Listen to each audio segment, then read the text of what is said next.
Welcome to the Writer's Journey podcast. I'm Michael Laran, a science fiction and fantasy author on a journey to go from nobody to bestseller, and I'm documenting every step of the way.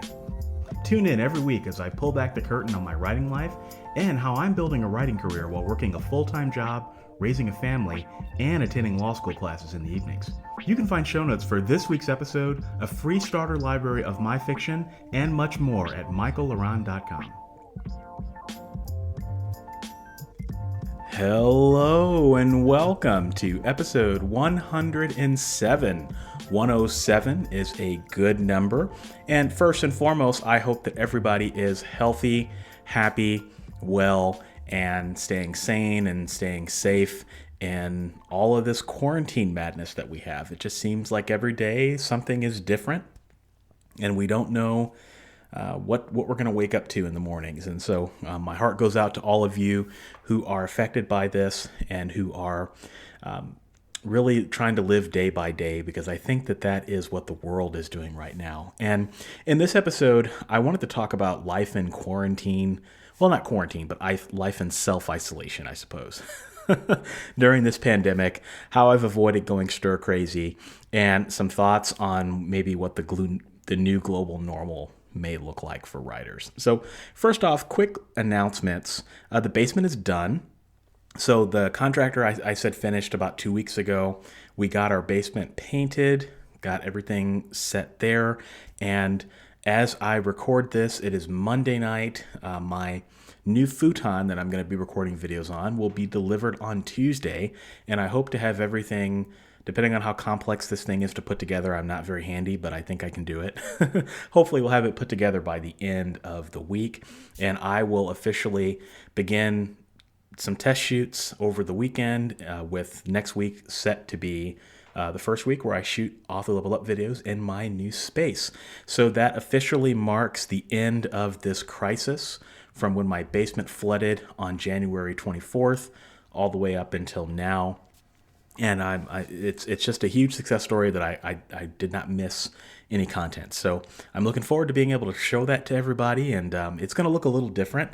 I've got a really long wall, and so what I decided to do was try to maximize the space. So I painted this drywall. I painted it 2 colors. So basically I'm going to have like 2 sets. So one color is like a lavender baby purple, and then the other side is almost like a pink. And I'm going to have the futon on the pink side, and then I have my desk on the lavender side, and I'm going to try to do some interesting things. So it basically looks like I have 2 different sets down here, even though I've only got one. The space is going to look much bigger than it looks. So I'm looking forward to sharing that with you all. For my win for the week, last week, I said, you know what, I'm going to sit down and I am going to create a boatload of content. And the reason I'm going to do that is because as I look at the news and as I look at this pandemic stuff, I don't know how long it's going to go. And first and foremost, I don't know if I'm going to get sick. And I don't know if my wife is going to get sick, or my mom or my dad or my grandparents, So I have to really think about that, and looking at people that have had the virus and people that have reported suffering through it. This looks like something that would knock you out for about 30 days. Worst case scenario, assuming you don't end up on a ventilator, right? So I want to create a lot of content so that if the inevitable happens, because this thing apparently it's like the flu, it hits you like a pile of bricks. I want to be ready to have at least some content available so that my schedule doesn't stop. Naturally, as part of the contingency plan, the writer's journey might have to go on a hiatus a little bit if I do get the coronavirus, because I'm probably not going to be, if I've got moderate symptoms, I'm probably not going to be in a mood to record things. So I've got some rainy day things set if that happens. So I shouldn't miss any weeks of the podcast, but that was a big week for me trying to batch content and make sure that I'm ready in case something happens. So my win for the week is that I created 7 YouTube videos, 2 Writer's Journey episodes, and 12 weeks worth of writing tip of the day. So writing tip of the day is pretty much set through the middle of June. And then I also started production on a new course that I feel very compelled to do on contingency planning. So, it's one of those weird things, right? So I've been talking about contingency planning since 2016. And I have the date stamps and the videos and things to prove it. I did a video on my YouTube channel in 2016, and it was called How to Protect Your Writing Business. It was a two-part series. And those videos are the least watched videos on my channel. And I've talked about those a couple of times. But I've been talking about this kind of thing, not a pandemic specifically, but these sorts of threats and crises that can take you away from your writing for a long time. And I knew that there would be a time when this message would ring true. I didn't think it would be this year, and I didn't think it would be this way. It's like never in a million years would I have thought that a pandemic that would shut the world economy down would be, how I illustrate this point of being prepared. It's kind of like when you make a wish. Dan Carlin of the Common Sense podcast and Hardcore History podcast, he said once, he talked a lot about politics and how we need someone to come in from the outside and shake things up and root out corruption and things like that, and we need an outsider, just an outsider to come into the United States political system and shake things up. And he talked about how he got Donald Trump, and he's like, I talked for years about this and how I want an outsider. And then when I get my outsider, it's kind of like, well, this isn't what I was looking for, right? So it's like when I made my wish with the genie, I didn't bring a lawyer. I didn't think about the loopholes. And this is kind of like that for me. I've been talking about this for years, and when it finally comes and the time steps up to really show people how this can be an impact on their lives, I get this, and I just feel like this is the time to really start talking about it more, because I think that more people around the world are going to have the ears to hear me. And I feel compelled to pretty much put a lot of my other projects on hold and create a course around this, because I do think that this is kind of my time to really start talking about this. And so anyway, I'll talk maybe a little bit more about that as I develop it. But so far, I've got the outline for the course ready.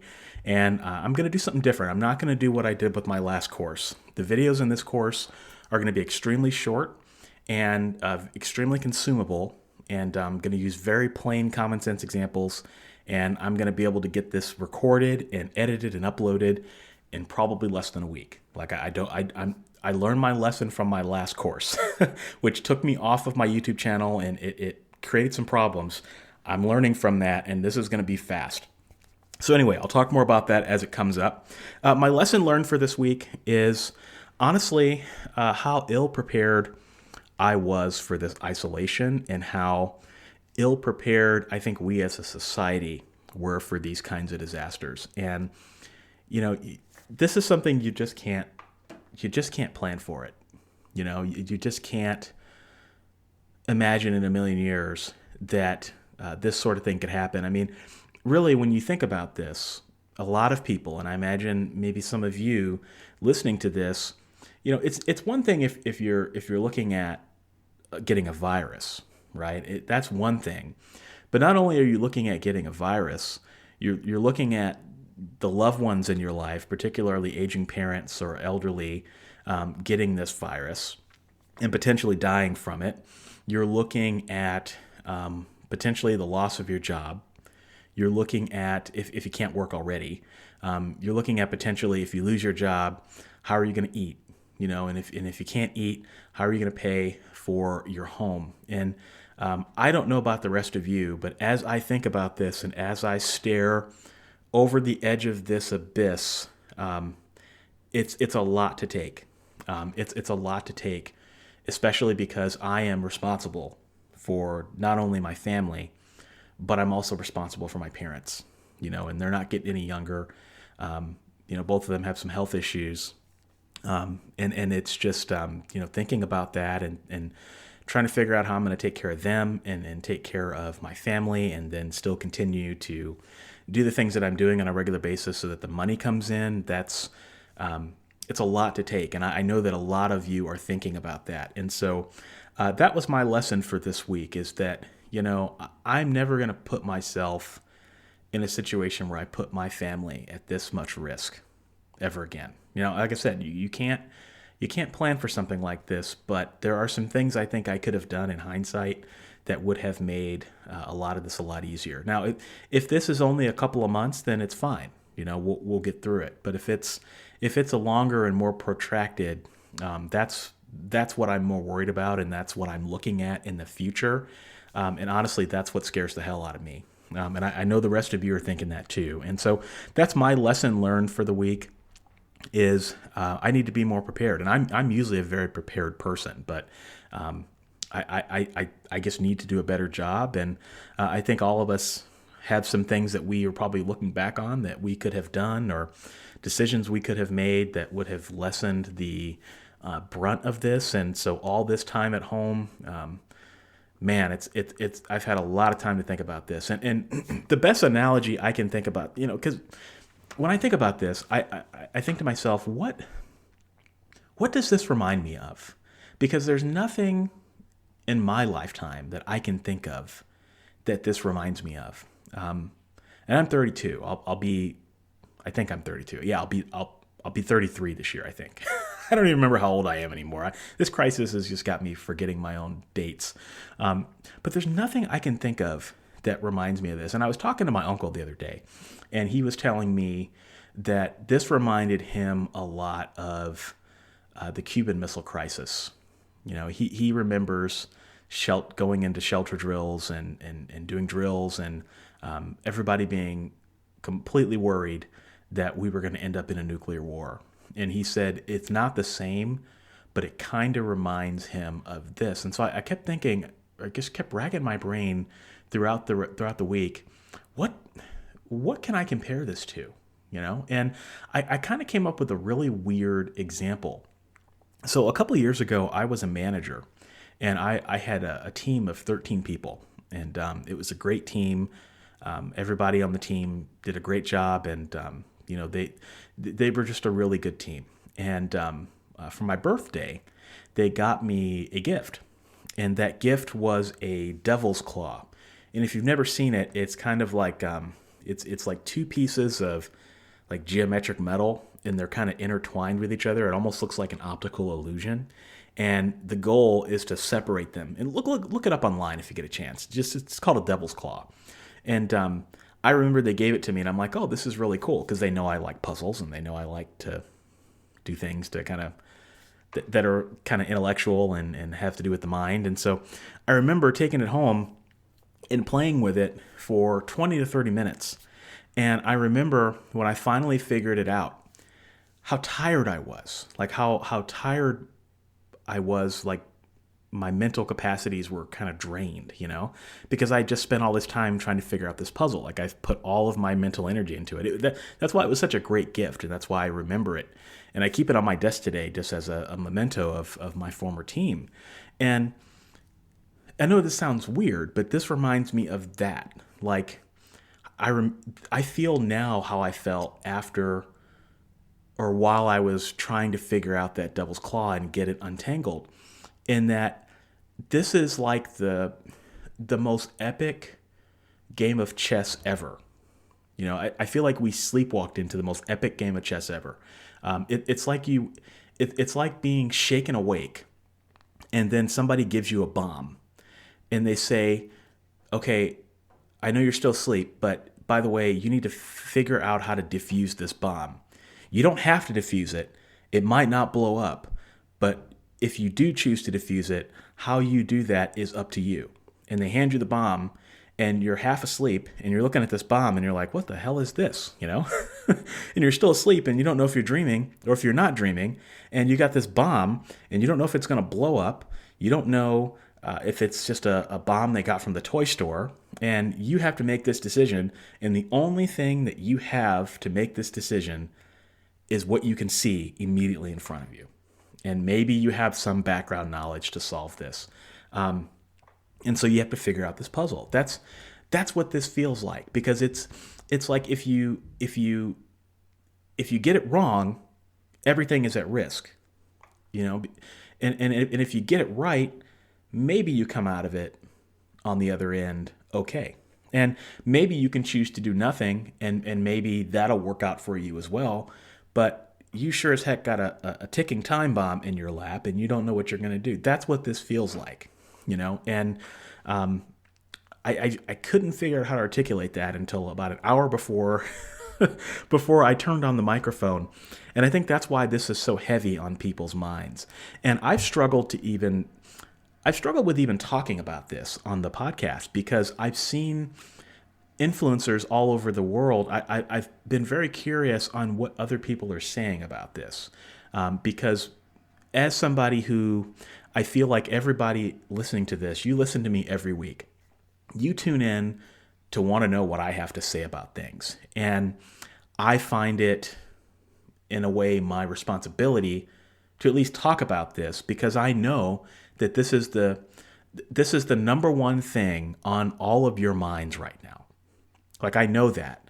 And I feel that, like just me personally, that I can't not say anything about it. Because if I just start focusing on other things and I talk about writing and that just feels hollow to me. But I feel like there's some influencers out there that are not addressing this head on. And maybe that's okay. But, I wonder if there's an opportunity there. And so I've wrestled with even talking about this, honestly, and I'm going to have to strike a balance on talking about it too much or not talking about it at all. And, I'm just going to have to work my way through that.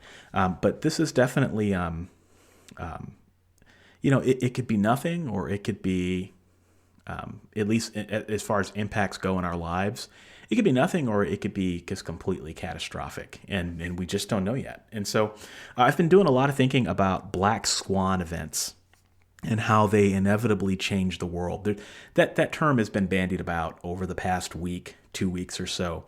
And a black swan event is basically something that changes the course of history that you couldn't see coming at the moment, but in retrospect, it probably was foreseeable. And you think about the financial crisis, you think about the rise of Google, there's all sorts of things that I guess you could call black swans. And this is the biggest black swan I could think of, right? And so you think about that, and you think about 9/11, to me would be a classic example of a black swan. No one could have ever foreseen that someone would fly planes into the Twin Towers. And I guess I think black swans are not foreseeable. I should clarify my prior statement. So no one could ever foresee that. But that changed the course of the world. I mean, before September 11th, you could just show up to an airport and waltz onto a plane and nobody would think twice about it. Now you just simply can't do that. Airport security is pretty tight. And so I think a lot about how I don't know how this is going to end. I wish I wish my crystal ball was working right now, but it's in the shop. But I don't know how it's going to end. I don't know if anyone knows that. But I am very curious on what the new normal is going to be, not just for me as a son and as a father and as a husband and an employee and a writer, but I also wonder about this for writers in the writing community. Is this going to change how we do business? Maybe it won't, but maybe it will. And so one of the things that I'm on the lookout for is any signs of what this new normal is going to look like. Because I think that the sooner we can figure out what the normal looks like, I think the sooner we can begin to pick up the pieces of our writing careers, figure out how we're going to move forward, how we're going to thrive, and adjust, right? And I think that's what everybody around the world wants to do right now. But we can't do it because we don't know what's in store. And so we're in this weird feeling of limbo. And I just want everybody listening to know that it's really tough right now, but no matter what happens, don't lose sight of what is important. Family first, but also don't lose sight of your writing. I think it's going to be very easy for a lot of people to slow down, a lot of people to tune out, a lot of people to just focus on the news and then wake up once this crisis is over in 6 months or 9 months or 18 months or whatever that number is, and then realize, oh, I think I need to get writing again. If you can keep your momentum, and if you can continue creating content, even if it's at a slower pace than you normally would, I think that you're going to be a lot better off. And so if you do anything, just try to stay calm, try to keep a clear head. If you are feeling panic or anxiety, don't make any decisions when you are feeling that way, because you will regret it. Cooler heads always prevail, especially in disasters, because I've worked in insurance for the past 10 years, and I've helped thousands of businesses protect their assets, keep their lights on, and I've helped them protect their futures. Right? As a claims adjuster, I dealt with all sorts of weird things that would happen that would threaten a restaurant, like somebody slips and falls and they sue the restaurant, right? Or a restaurant, served some tainted food, or they served some hot coffee and somebody got burned. I mean, these are sorts of things that you don't think about, but for a business, those sorts of lawsuits can absolutely destroy them. And so it was my job to protect those businesses. As an underwriter, it was my job to look at a business and foresee all of the different elements that could potentially destroy their business. So whether it be fire, whether it be wind or hail, whether it be some sort of a freak lawsuit. I mean, there's all sorts of risks that every business faces on a daily basis. And so I helped thousands of people figure out their risk. And so as I think about this, I don't know what's going to happen. I'm not going to sit here and try to be an oracle. I really don't know. But what I do know is that I have some things that are within my control, and I have a unique skill set that I think people could use in a time like this. And maybe there's some good that all of us can do. Maybe there's some sort of skill that you have that you can use to help people out in this time. Or maybe there's not. Maybe it's just an act of kindness. But I think that the only way we're going to get through this is if we lean on each other, if we don't be unkind to each other, and if we just be patient and just try to live day by day. I think we're going to be just fine. So that was on my mind this week, especially as I was about to go on. I saw that the Surgeon General of the United States said that this week is going to be especially bad. I don't know what he meant when he said that, but I know that sort of thing gets people all riled up. And I think we had 100 deaths in one day here in the United States, which is just a human tragedy. So here's to hoping everybody listening to this is safe. Please follow the government orders. Don't be those young people out there on the beach. Please don't do that. That's not helping anybody, right? So I hope that you're getting some words in. Like I said, try to focus. I know it's hard. It's certainly hard for me, but I'm trying to channel some of this anxiety and energy that I'm experiencing with this, and I'm trying to redirect that into something that is more productive. And I encourage you to try to do that as well. So with that, I hope everybody's having a great week. I hope you're not getting cabin fever. Certainly stay safe, stay healthy, and I will holler at you next week. Take care. Thanks for joining me this week. If you enjoyed this episode, you'll enjoy my backlist episodes at michaelaran.com/podcast. For your free starter library of my favorite novels, join my fan club by visiting michaelaran.com/fanclub. If you're a writer and want to connect with me further, check out my YouTube channel, Author Level Up, for helpful writing advice at authorlevelup.com. Thanks for listening, and I'll be back next week.